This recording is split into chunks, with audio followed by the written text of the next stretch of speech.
Hello दोस्तों, कैसे हैं? उम्मीद और आशा करता हूँ एकदम मस्त होंगे, स्वस्थ होंगे। इस कोरोना काल में अपना ख्याल रखें, अपने घर का भी ख्याल रखें, अपने परिवार का भी ख्याल रखें और पूरी तरीके से सेफ रहने का प्रयास करें। आप सभी का बहुत बहुत स्वागत है हमारे YouTube channel the GK circle में। सर्वत्र विजय अर्थात हमेशा आपकी विजय हो।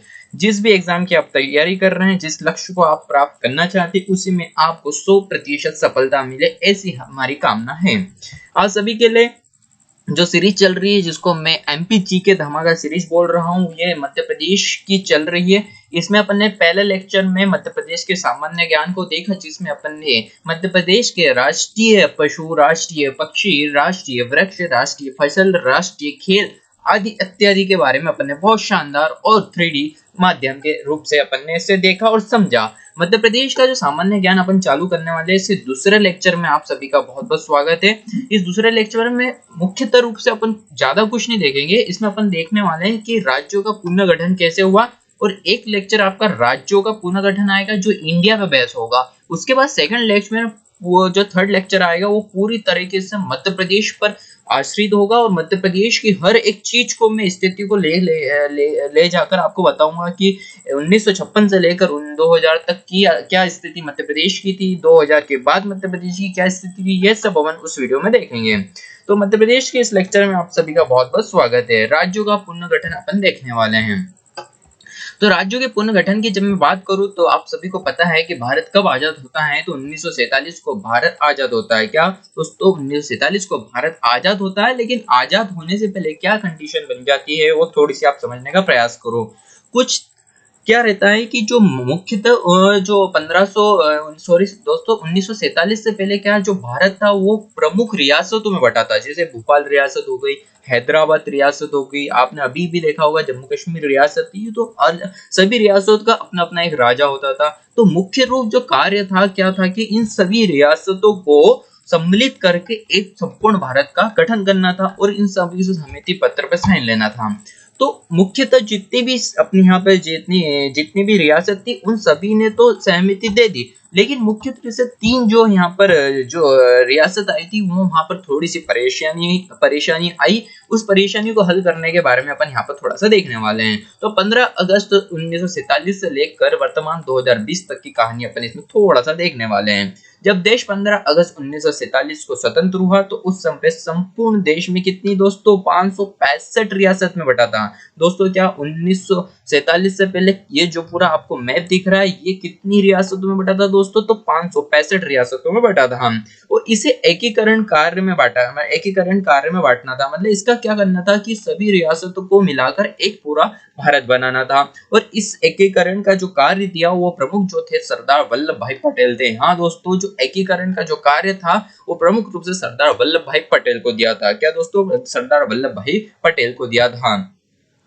लेकिन कुछ रियासत अपने आप को स्वतंत्र रखना चाहती थी, जिसका विलय निम्न प्रकार से किया गया। दोस्तों, मैंने आप सभी को बता दिया कि इस 565 में से लगभग 562 रियासतों क्या अपनी अपने अपने स्वयं रूप से क्या भारत में सम्मिलित होनी चाहती थी, लेकिन कुछ रियासत ऐसी जो सम्मिलित नहीं होना चाहती थी और अपना खुद का एक जो देश और स्वतंत्र देश बनाना चाहती थी। तो इस प्रकार अपन इस वीडियो में देखने वाले हैं कि किस प्रकार से भारत ने इन तीनों राज्य मतलब तीनों रियासत को विलय भी कर लिया, और भारत का पूरा गठन एक अच्छे रूप से होता है।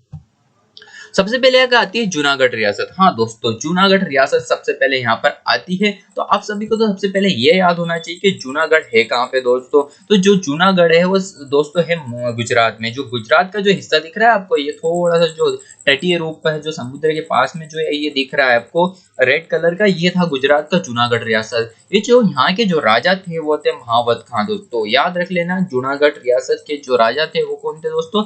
महावत खां थे। क्या दोस्तों? महावत खां थे। इन्होंने मना कर दिया कि मैं भारत में सम्मिलित नहीं होना चाहता हूँ।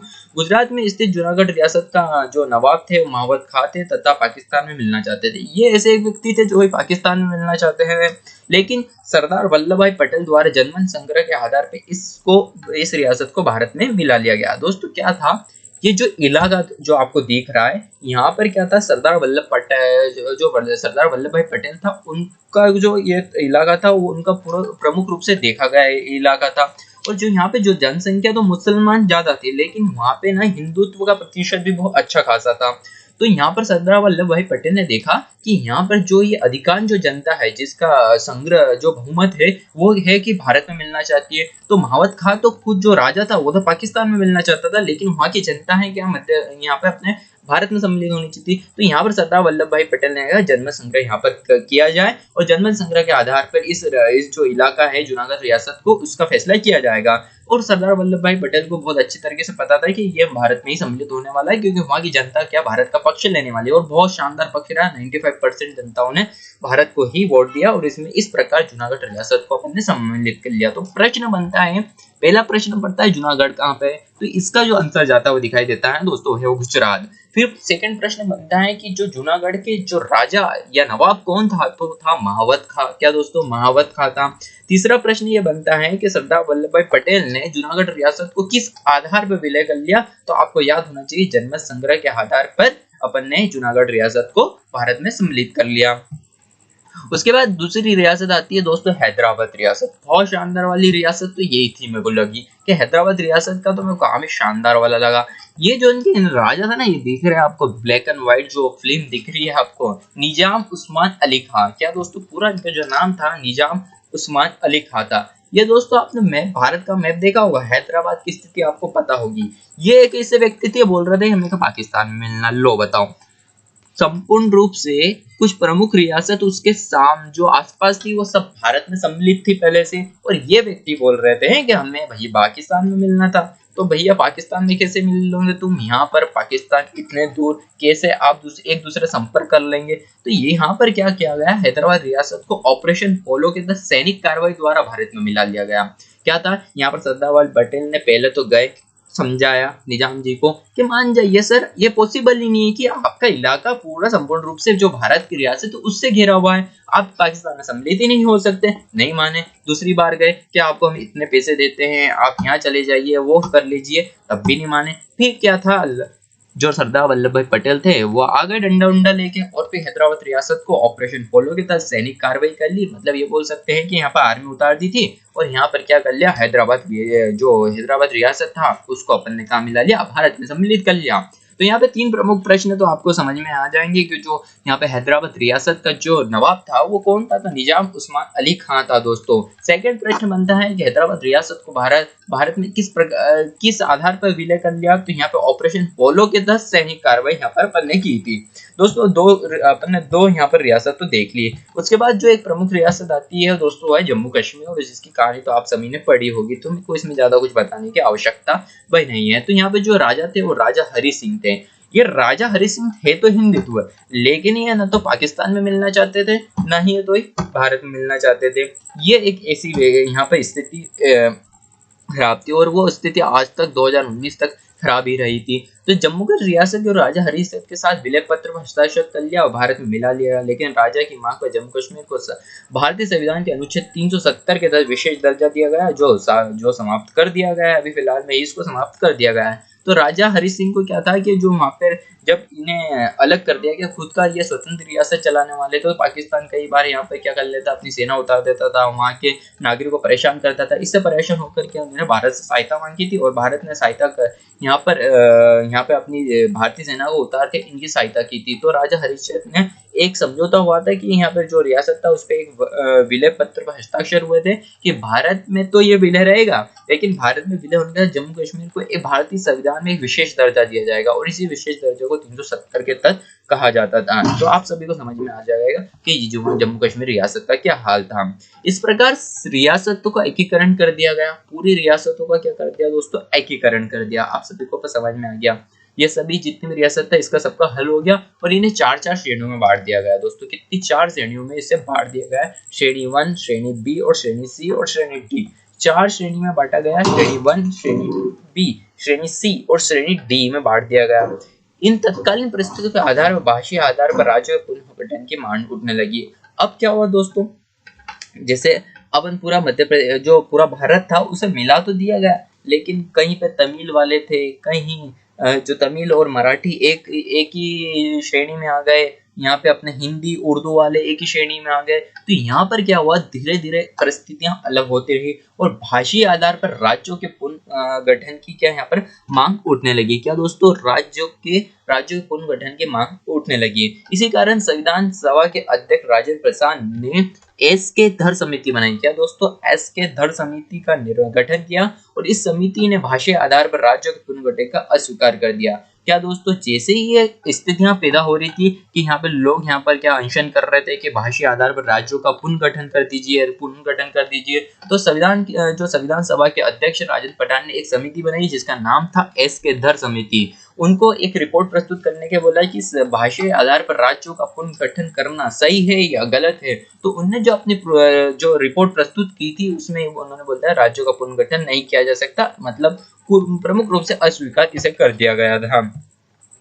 फिर आगे देते इस समिति की रिपोर्ट आने के पश्चात आंदोलन और तीव्र हो गया। अब क्या हुआ, जहाँ पे जो आंदोलन कर रहे थे लोग कि यहाँ पर राज्यों का पुनर्गठन भाषीय आधार पर कर दीजिए, वो जैसी ये रिपोर्ट आई कि इन्होंने बोल दिया कि हम राज्यों का पुनर्गठन भाषीय आधार पर नहीं कर सकते, तो ये आंदोलन और तीव्र हो गया और परिणाम रही उसके स्वरूप जेपीवी समिति का गठन किया गया। दोस्तों, कौन सी जेपीवी समिति का गठन किया गया और इस समिति ने भाषाई आधार पर राज्य को पुनर्गठन अस्वीकार कर दिया। हाँ दोस्तों, एस के धर समिति ने भी क्या कर दिया, इसे अस्वीकार कर दिया और जो जेपीवी समिति थी उन्होंने भी क्या कर दिया, राज्यों का भाषाई आधार पुनर्गठन को क्या कर दिया गया दोस्तों, मना कर दिया गया। जेवीपी समिति की रिपोर्ट आने के पश्चात मद्रास राज्य अपन जानते हैं चेन्नई के नाम से रहने वाले तेलुगु रहवासी के आंदोलन के नेता, क्या हुआ दोस्तों, अब आंदोलन इतना तीव्र हो गया कि यहाँ पे कुछ अलग ही दृश्य देखने को मिल रहे थे। तो रिपोर्ट आने के पश्चात मद्रास राज्य में रहने वाले जो तेलुगु रहवासी थे, क्या दोस्तों, तेलुगु रहवासी थे और आंदोलन के नेता राम लल्लू ने भूख हड़ताल प्रारंभ कर दी। लेकिन कुछ दिन बाद राम लल्लू की मृत्यु हो गई और लेकिन परिणाम स्वरूप अब जैसे ही यहाँ पे मृत्यु हो गई तो पूरा भारत हिल चुका था। अब जब भारत हिल चुका था तो इसके परिणाम स्वरूप 1 अक्टूबर 1953 को प्रथम राज्य गठन भाषीय आधार पर करना पड़ा। क्या दोस्तों, अब यहाँ पे क्या हुआ, इतना तीव्र हो गया था, अब यहाँ पे मौतें होने लग गई थी। तो जो परिणाम रहा उसके स्वरूप यहाँ पर समितियों ने बोला कि 1 अक्टूबर 1953 को प्रथम राज्य का गठन भाषीय आधार पर किया जाएगा। आंध्र प्रदेश राज्य के गठन के बाद अन्य आंदोलनकर्ताओं ने भी तीव्र आंदोलन की प्रेरणा मिली और परिणाम स्वरूप केंद्र सरकार ने 22 दिसंबर 1953 को, दोस्तों याद रखना, इस स्वरूप केंद्र सरकार ने 22 दिसंबर 1953 को राज्य पुनर्गठन आयोग का गठन कर दिया और राज्य पुनर्गठन आयोग था उसे बोला कि आप राज्यों का निर्माण कीजिए और यहाँ पे भाषीय आधार भी देखिए और जिस प्रकार की कंडीशन बनती है उस आधार पर आप हमें रिपोर्ट प्रस्तुत करें। और ये रिपोर्ट कम से कम 3 साल बाद आई थी, जिसमें अध्यक्ष जो थे राज्य पुनर्गठन आयोग के जो अध्यक्ष थे वह सैयद फैजल अली थे। हाँ दोस्तों, अध्यक्ष पूछ लेता है कि जो राज्य पुनर्गठन आयोग जिसकी स्थापना 22 दिसंबर 1953 को हुई थी उसके अध्यक्ष कौन थे, तो सैयद फैजल अली इसके अध्यक्ष थे और सदस्य 2 थे, यहाँ पर हरिनाथ कुंजर यहाँ पर इनके सदस्य थे और दूसरे सदस्य थे के एम पांडिविकर था। क्या दोस्तों, के एम पांडिविकर इसके दूसरे सदस्य थे। दोस्तों आगे देखते हैं, तो इस आयोग ने अपनी रिपोर्ट दिसंबर 1955, हाँ दोस्तों कब, दिसंबर 1955 को प्रस्तुत की, जिसकी सिफारिश पर कुछ संशोधन करने के पश्चात केंद्र सरकार ने राज्य पुनर्गठन आयोग 1956 को गठित कर दिया और भारतीय संविधान के 7वें संविधान संशोधन 1956 किया गया, जिसके तहत 14 राज्य और 6 केंद्र शासित प्रदेश का गठन किया गया। दोस्तों यहाँ पर समझ में आ जाता है, जो अपन ने राज्य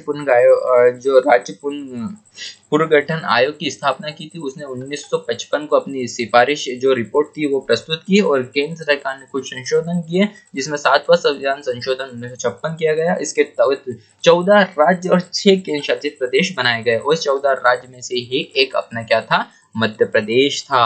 और इसी मध्य प्रदेश में से जो कुछ राशि जैसे बी थी, ए था, सी था, अपन ने देखा था कि एबीसी बटे थे, इन सभी को कुछ कुछ हिस्सा लेकर के पूरे मध्य प्रदेश का निर्माण किया गया। और अपन अगले ही लेक्चर में ये सब देखने वाले हैं कि किस प्रकार इन एबीसी में से कौन प्रमुख नेता था, कौन राजधानी बी की क्या थी, सी की क्या थी और किस प्रकार कंडीशन मध्य प्रदेश का एक सपना जो 1956 में बना था वो अपन सब देखने वाले हैं। मुझे जागते रहना है क्योंकि अपने सपनों को पाना है।